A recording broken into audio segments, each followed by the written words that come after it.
많은 성도들이 구원의 확신을 갖지 못하는 대표적인 이유가 뭐냐면 반복적으로 죄에 무너지기 때문입니다. 반복적으로 죄에 무너지는 자신의 모습을 보면서 이런 내가 구원을 받았다고 할 수 있는가, 이런 생각이 들게 되는 것이죠. 어떤 분들은 죄에 대해서 이런 생각을 가지고 있습니다. 예수 믿어도 죄를 짓는 것은 어쩔 수 없어. 사람이 어떻게 죄를 안 짓고 살 수 있나, 이런 생각을 하고 있다는 것이죠. 그런데 본문에서 사도 바울은 우리의 구원에 대해서 굉장히 도전적인 말씀을 합니다. 12절 말씀인데요. 그러므로 나의 사랑하는 자들아, 너희가 나 있을 때뿐 아니라 지금 나 없을 때에도 항상 복종하여 두렵고 떨림으로 너희의 구원을 이루라. 지금 사도 바울은 우리가 구원을 받았다면 두렵고 떨림으로 자신의 구원을 이루라고 말씀하고 있습니다. 계속해서 뒤에 나누겠지만 이 말은 우리의 수고와 노력으로 너희 자신을 구원해라, 이 말이 아닙니다. 여러분, 사람은 결코 우리의 행위로 우리 자신을 구원할 수 없다는 것이죠. 여러분, 우리가 구원받은 사람이라면 반드시 구원받은 사람의 증거가 있습니다. 여러분, 구원받은 사람의 증거가 무엇입니까? 주일 성수하고 또 세례받고 교회에서 봉사하고 집사, 권사, 장로 또 목사의 직분을 받고, 그러면 구원받은 것입니까? 여러분, 아니라는 거 아시죠? 물론 그것이 구원받았을 가능성이 높은 증거일 수는 있습니다. 구원받았을 가능성이 높은 증거일 수는 있어요. 하지만 그렇기 때문에 그 사람이 구원받았다고 단정할 수는 없는 것이죠. 구원받은 사람에게는 반드시 증거가 있는데 이 시간에 그걸 나누려고 하는 건 아니니까 간략하게 세 가지만 나눈다면, 먼저는 속죄의 확신입니다.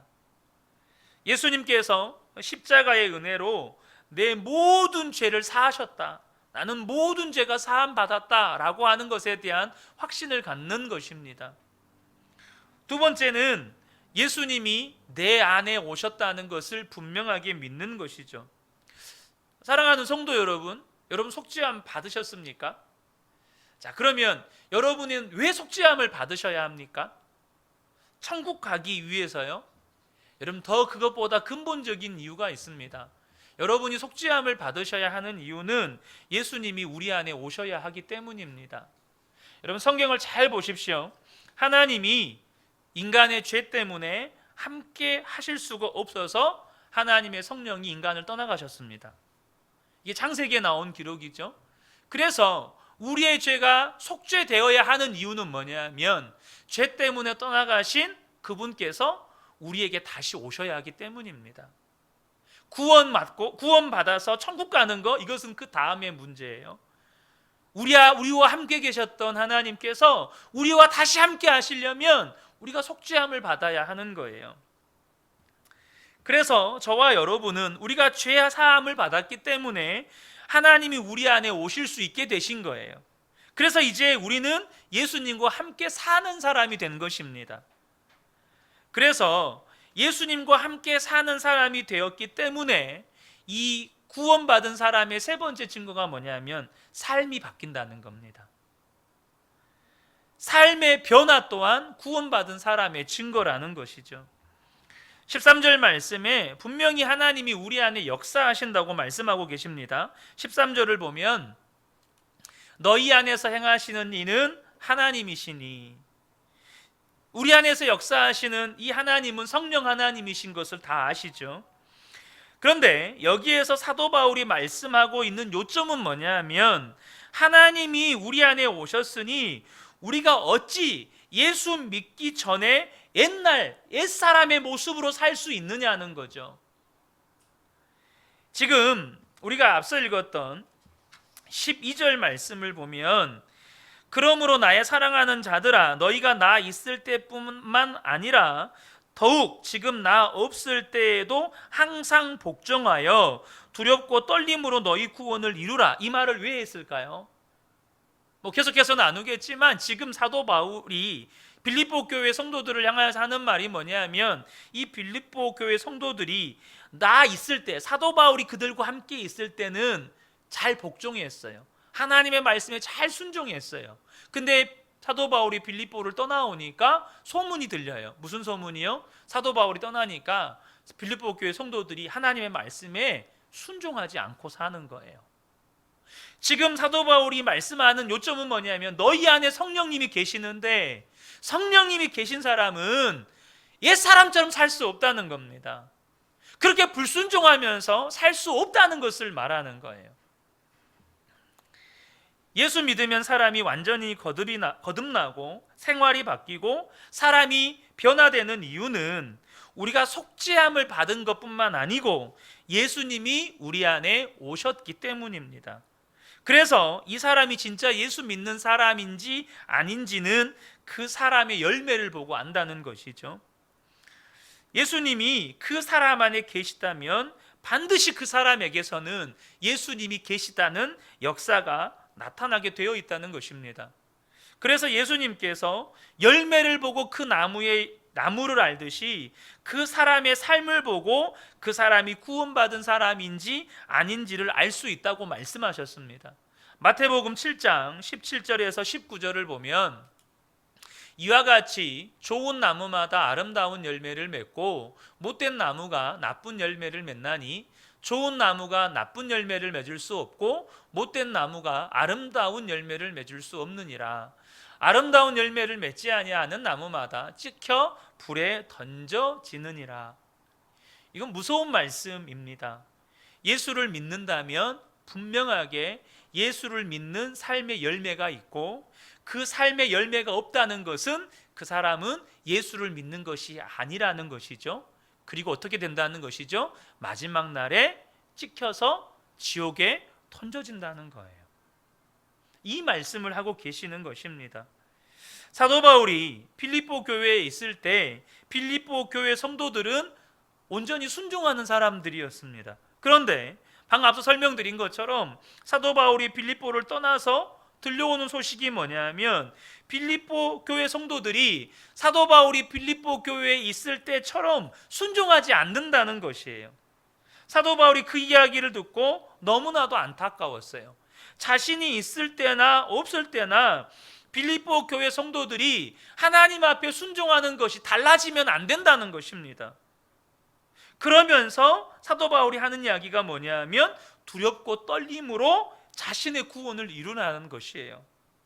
그러니까 사도 바울이 두렵고 떨리는 마음을 가져야 한다고 말씀을 하는 이유는 뭐냐면 지금 사도 바울이 빌립보 교회에 있을 때와 없을 때가 순종의 차이가 나는 것을 보고 지금 말씀을 하고 있는 겁니다.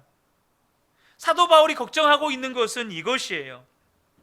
예수님이 우리 마음에 거하시는 것을 정말 믿는다면 어떻게 사도 바울이 함께 있지 않는다고 해서 불순종하는 일이 있을 수 있느냐는 거죠. 도대체 자신이 누구이길래 자신이 있을 때는 순종하고 자신이 없을 때는 순종하지 않는 이런 일이 일어날 수 있느냐는 겁니다. 여러분, 우리가 순종을 하면 무엇 때문에 순종을 하는 것입니까? 그것은 우리 안에 계시는 예수님 때문에 순종하는 것입니다. 여러분 그렇지 않습니까? 여러분이 순종할 때 저 때문에 순종하십니까? 아니잖아요. 여러분 안에 계시는 예수님 때문에 순종하시는 거잖아요. 예수님이 나의 주님 되시고 나의 하나님 되시니까, 나의 주님 되시고 나의 하나님 되시는 예수님이 내 안에 거하셔서 나를 지금 그렇게 말씀으로 인도하고 계시니까 내가 거기에 순종하는 거 아니겠습니까? 그런데 지금 빌립보 교회 성도들이 사도 바울이 있을 때는 순종하고 사도 바울이 없을 때는 순종을 안 하는 거예요. 어떻게 사도 바울이 있고 없고에 따라서 사람의 순종이 이렇게 달라질 수 있느냐는 거죠. 그렇다면 예수를 믿는 것이 아니라는 것입니다. 마찬가지로 저와 여러분이 교회에서는 예배를 드려요. 그런데 삶의 현장으로 가면 예배가 없어요. 이곳에서는 하나님을 경외하는 태도를 취해요.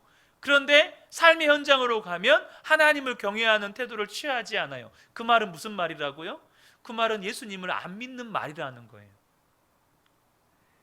여러분, 우리가 정말 구원받은 사람인지 아닌지는 우리의 삶을 보면 아는데, 그것은 우리가 교회에 있을 때의 삶을 보고 아는 것이 아니고 가정에 돌아가서 사는 것을 보고 안다는 것입니다. 우리가 교회에 있을 때보다 직장 생활할 때를 보고 내가 구원받은 사람인지를 안다는 거예요.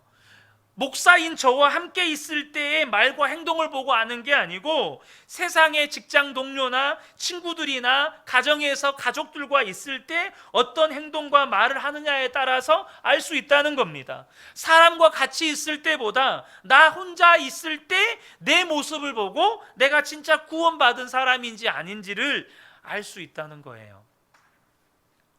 사랑하는 성도 여러분, 예수님이 정말로 내 마음에 계심을 믿는 사람은 행동과 말에 차이가 있을 수 없습니다. 이곳에 있을 때나 가정에 있을 때나 이곳에 있을 때나 직장에 있을 때나 이곳에 있을 때나 나 혼자 있을 때나 내 말과 행동에 차이가 있을 수 없어요. 왜요? 내 안에 예수님 계시는 것을 믿으니까. 예수님이 내 안에 계시는데 어떻게 교회와 직장에 있을 때, 교회와 가정에 있을 때, 교회와 나 혼자 있을 때에 여러분 차이가 있을 수 있습니까? 그곳에나 이곳에나 주님은 여전히 나와 함께 계시는데, 그래서 예수님이 함께 하는 사람은 안 믿는 사람이 그 사람을 볼 때 예수님이 함께 하는 사람인 것을 보게 돼요. 알게 돼요. 아, 저분은 진짜 예수님 믿는 사람이구나, 진짜 저분은 믿는 사람이구나, 이것을 알게 된다는 거예요.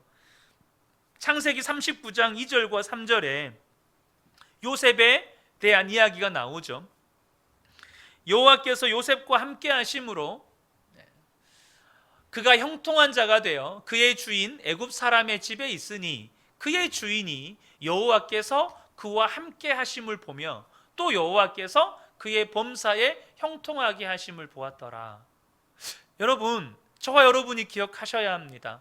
저와 여러분이 예수님이 나와 함께 계심을 믿는다면 가장 먼저 1차적으로는 여러분의 가정에서 여러분의 가족들이 여러분을 보면서 예수님이 함께 계심을 보아야 합니다. 여러분이 직장에 가면 직장의 동료들이나 친구들이, 직장의 부하 직원들이 여러분을 보면서 예수님이 함께 계시는 것을 보아야 합니다.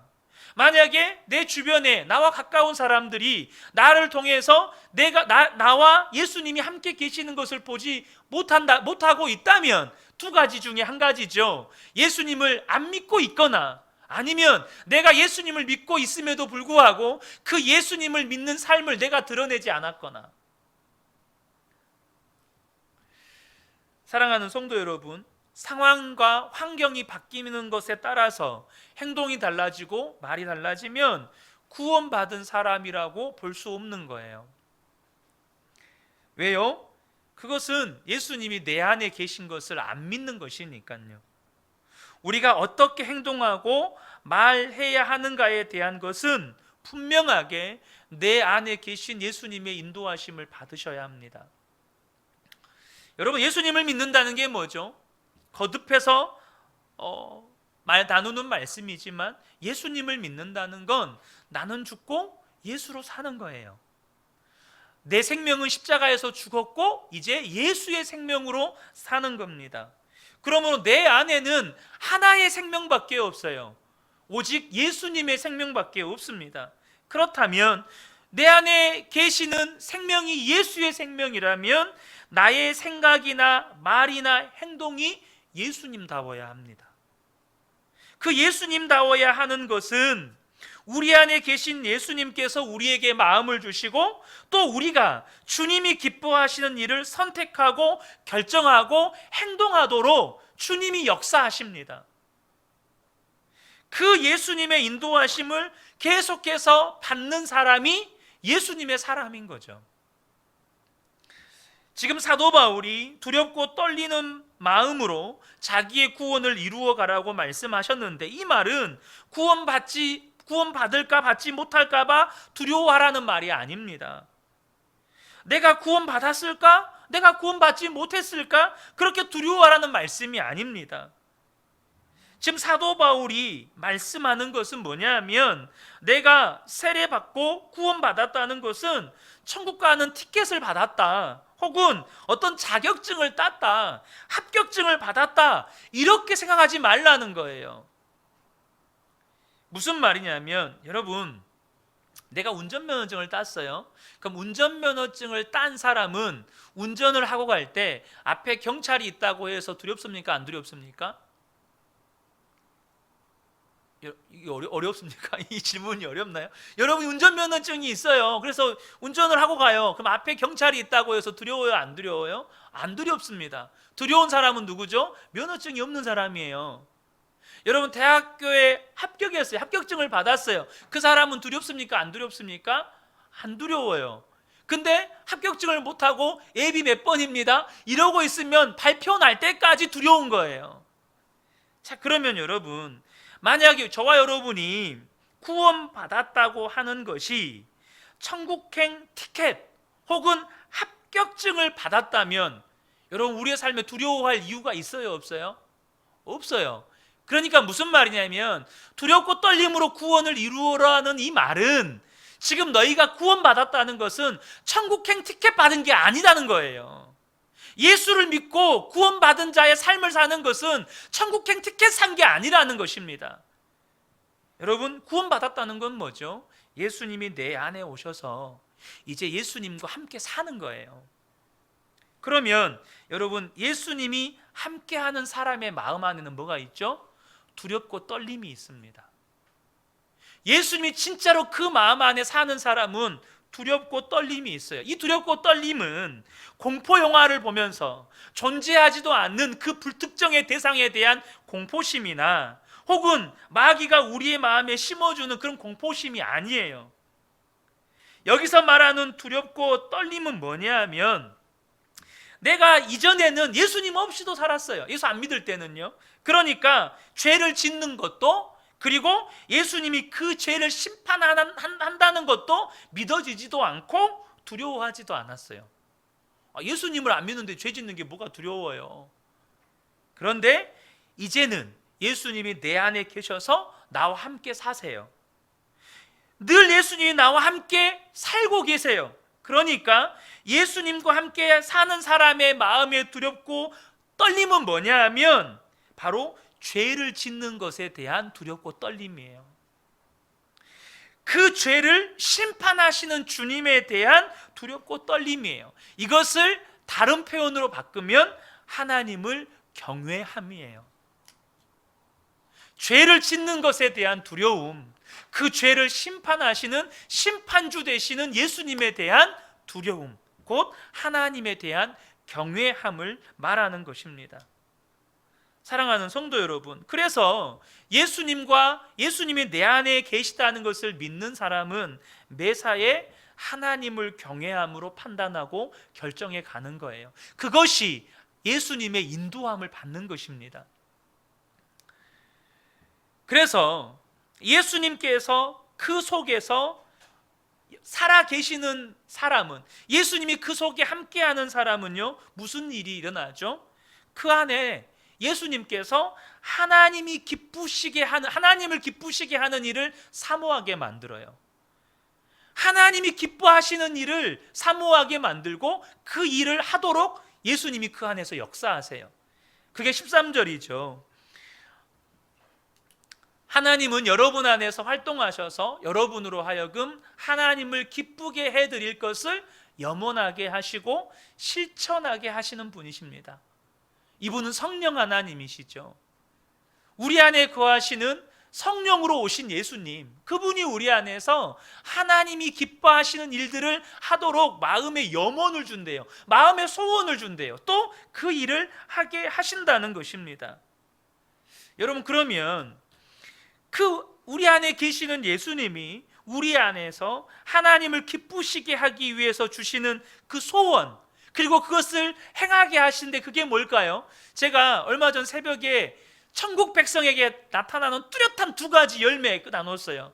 기억나십니까? 그것은 거룩함과 화평함이었습니다.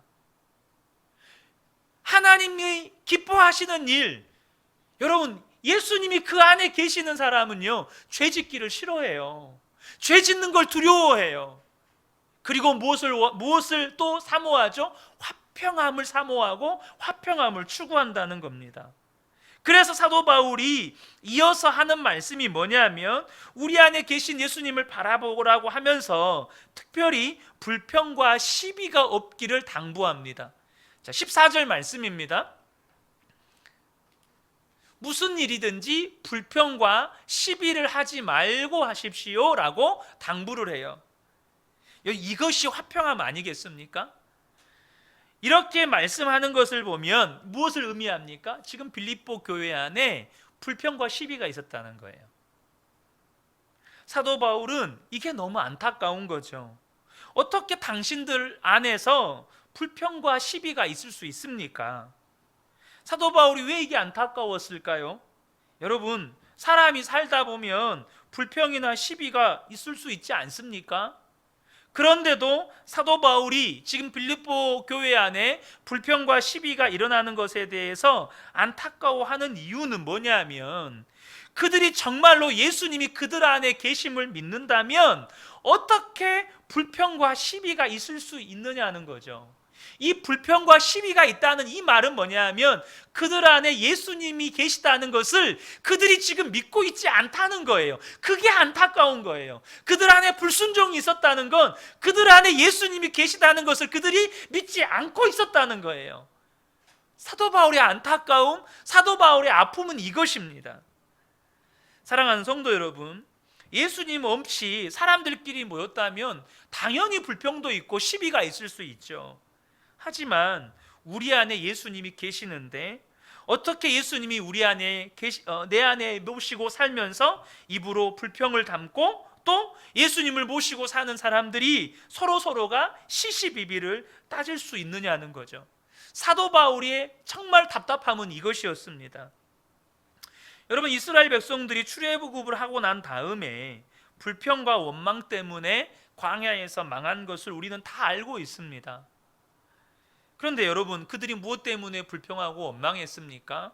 애굽에 있을 때는 그냥 애굽에서 원망하고 출애굽한 다음에는 그냥 출애굽한 다음에 원망하고 먹을 것이 없다고, 물이 없다고, 고기가 없다고 원망하고 모세가 늦게 내려온다고 원망하고 하나님이 모세와 아론과만 말씀하셨느냐 우리하고도 말씀하셨다 그렇게 대적하면서 또 원망하고 길이 돌아간다고, 왜 길을 돌아가냐, 길 돌아간다고 원망하고 또 가나안 땅 거민이 너무 강하다고 원망하고 그러니까 뭔가 불평거리 하나가 생기면 그것을 꼬투리 잡아서 계속해서 모세를 향해서 원망을 해요. 근데요, 하나님께서 왜 원망하고 불평한 이스라엘 백성들에게 진노하셨을까요?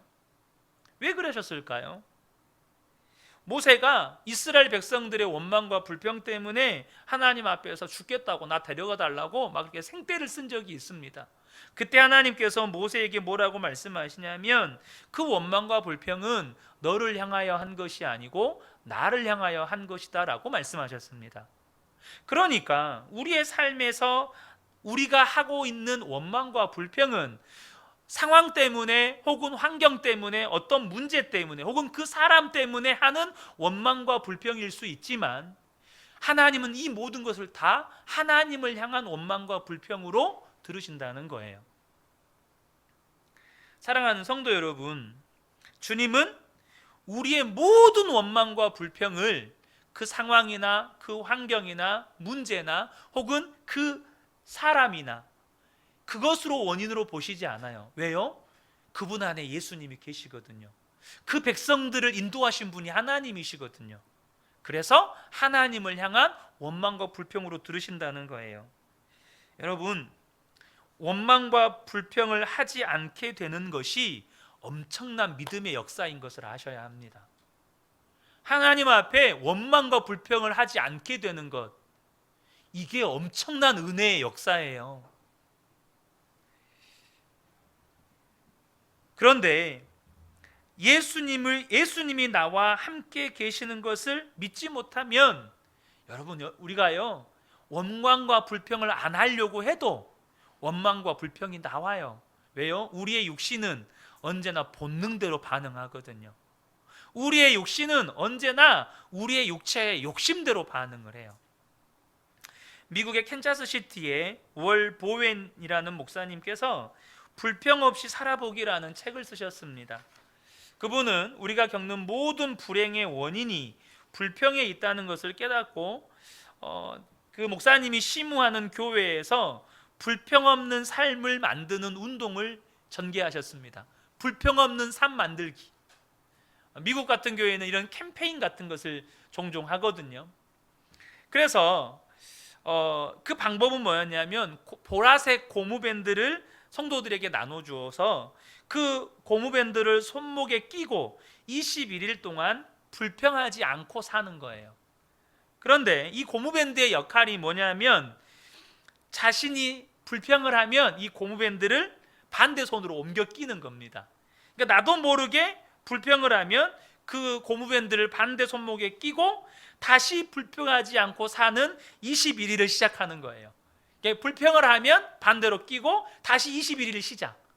또 불평하면 한 20일까지 불평 안 했다가 21일째 불평하면 또 반대 손에 끼고 다시 처음부터 시작. 이렇게 하는 거예요. 21일 동안만이라도 불평하지 않으면 그 사람은 불평하지 않는 것에 훈련된 사람이라는 거죠. 여러분, 이스라엘 백성들이요 불평하지 않았다면 그 백성 전부가 가나안 땅에 들어갔을 거예요. 이게 뭘 말하는 거죠? 여러분, 불평만 안 하고 있어도, 침묵만 하고 있어도 우리는 엄청난 하나님의 은혜의 역사에 그냥 덤으로 끼어갈 수 있어요. 이게 좀 과장된 표현처럼 들리실란가 모르겠지만 이스라엘 백성들이 여러분 그 200만 명이 다 믿음이 좋았겠어요? 아니면 그 20년, 40년 동안 광야에서 훈련받았던 이 출애굽 2세대들이 다 믿음이 좋았겠어요? 여러분 그렇지 않아요. 우리가 아시겠지만 여러분 모든 백성이 100% 믿음 좋지 않아요. 근데 그들이 훈련받았어요. 그 훈련의 결과가 어디에서 나옵니까? 여리고성 전투에서 나와요. 여리고성 전투를 앞두고 여러분 할례를 행하라고 말씀하실 때 나옵니다. 그들이 누구도 원망하지 않고 불평하지 않고 침묵합니다. 여리고성 앞에서도 침묵해요. 분위기 봐서는 절대 지금 뭔 말하면 안 될 것 같은 분위기예요. 여기서 내가 불평을 하면 완전 믿음 없는 사람으로 찍힐 분위기예요. 그러니까 나도 어쩔 수 없이 분위기에 휩쓸려서 여러분 불평을 안 했어요. 그러니까 어떻게 합니까? 놀라운 승전의 역사를 경험합니다. 우리가 잘 알다시피 믿음 없는 사람들이 있다니까요. 여리고성 전투 끝나고 아간이 나오잖아요. 모든 백성이 믿음 좋은 거 아니에요. 근데 아간조차도 여리고성의 승리는 경험해요. 여리고성 전투의 승리를 경험한다고요. 이 말이 무슨 말이냐면 여러분 적어도 우리가 믿음이 없을지라도 하나님 앞에 은혜를 구하면서 우리가 침묵하는 훈련만 되어도 때로는 하나님이 일으키시는 은혜의 역사에 덩달아 딸려갈 수 있어요. 여러분, 저와 여러분이요 정말로 예수님이 내 안에 계심이 믿어지면 우리 안에서 불평과 시비가 없어진다는 것이죠. 그렇게 예수님이 나와 함께 하심을 정말로 믿고 살면 우리는 세상을 놀라게 하는 사람이 된대요. 15절의 말씀입니다. 그리하여 여러분은 흠이 없고 순결해져서 구부러지고 뒤틀린 세대 가운데서 하나님의 흠없는 자녀가 되어야 합니다. 그리하면 여러분은 이 세상에서 별과 같이 빛날 것입니다. 여러분, 우리가요 이 세상 가운데에서 별과 같이 빛나는 것 두 가지로 드러납니다. 첫 번째, 하나님의 말씀에 순종하는 삶으로 드러난 예수 그리스도의 향기. 두 번째, 원망과 불평과 시비가 없는 교회의 화평함. 여러분, 이 세상은 구부러지고 뒤틀려 있습니다. 왜요? 하나님을 모르기 때문이죠. 그런데 하나님이 우리 안에 오셨습니다. 이제 우리는 하나님의 흠없는 자녀로 살아가게 되는 것이죠. 하나님이 그렇게 우리를 만들어 가십니다. 우리가 할 일은 믿는 거예요. 정말로 예수님이 내 안에 오셨다는 것을 믿고 그 주님 바라보고 주님이 내 안에서 역사하실 때 그 역사하심에 여러분 믿음으로 반응하면 저와 여러분의 삶이 주님 말씀하십니다. 어그러지고 뒤틀린 이 세상 가운데서 별과 같이 빛나게 된다는 것이죠. 사도 바울이 그런 고백을 합니다. 빌립보 교회 성도들이 그와 같이 살게 된다면 죄사함을 확신할 뿐만 아니라 정말로 예수님을 마음에 모시고 살면서 나 있을 때나 없을 때와 상관없이 정말로 하나님의 말씀에 순종하고 살고, 그래서 삶으로 그리스도를 드러내며 살고, 그 교회가 원망과 불평이 없이 시비가 없이 살면 자기는 피를 쏟는 제물이 되어서 하나님께 바쳐지더라도 자기는 기뻐하겠다는 거예요. 그게 진정으로 예수 믿는 사람의 삶이니까, 그게 진짜 예수 믿는 사람의 증거니까. 여러분, 우리가 십자가 복음을 듣고 정말 구원받은 사람들, 삶이 변화되는 사람들이 생겨나는 것을 보는 것보다 이런 기쁜 일이 없는 겁니다. 여러분의 마음을 정말로 감동시키는 일들이 무엇입니까? 여러분, 다른 거 아니잖아요. 정말로 예수 안 믿던 누군가가 하나님이 은혜 베푸셔서 주님께로 돌아오고, 비록 예수를 믿지만 믿음이 연약해서 삶의 문제에 정말로 붙잡혀 문제의 종으로 살아가다가 예수님을 믿는 믿음의 눈이 떠져서 그 예수님 앞에 다시금 돌아와 정말로 하나님의 사람으로 변화되고 여러분 성숙해 가는 그 하나님의 역사의 간증을 들을 때 저와 여러분의 마음에 감동이 있지 않습니까? 여러분, 성도의 진정한 기쁨과 감동은 그런 것입니다. 누가 예수 믿고 복 받아가지고 사업이 엄청 잘 되더라, 여러분 그거 들으면 기쁘시던가요? 솔직하게 질투 안 납니까? 솔직하게 왜 하나님 나한테는 저런 복 안 주신대? 우리 안에 이런 마음 생기잖아요. 물론 도전이 되는 부분도 없지 않아 있지만 우리 안에 진정한 여러분 기쁨과 마음에 감동이 되는 순간이 무엇입니까? 정말로 죄와 사망의 종로로 타다가 정말로 십자가 복음 듣고 주님께로 돌아온 한 사람의 성도가 여러분 발견되어질 때, 그 역사를 볼 때 우리 안에 기쁨이 있는 것이죠. 사랑하는 성도 여러분, 우리가 주님 다시 오시는 날에 우리의 삶을 통해서 이러한 역사들이 일어나는 것보다 하나님 앞에 자랑이 되는 것이 있겠습니까? 사도 바울은 이것을 자신의 가장 놀라운 자랑이라고 고백합니다. 여러분이 하나님 앞에 가서 정말로 자랑하게 될 거, 하나님, 저 성도가요 저 때문에 예수 믿었어요. 저 성도도요 저 때문에 지금 천국 온 거예요. 저 성도님도요 나 때문에 예수 믿고 지금 하나님 자녀 된 거예요. 이거보다 우리에게 더 큰 자랑이 없게 되는 것입니다. 말씀을 정리하겠습니다. 여러분, 두렵고 떨림은 두려움이 아니에요. 두렵고 떨림은 하나님을 경외하면서 오는 죄를 이기는 기쁨입니다. 여러분, 이거 아셔야 합니다. 이 두렵고 떨림은 하나님을 경외하면서 오는 거룩함과 화평함을 쫓는 여러분 기쁨이에요. 내가 구원받는 사람, 천국 백성임이 분명해지는 겁니다.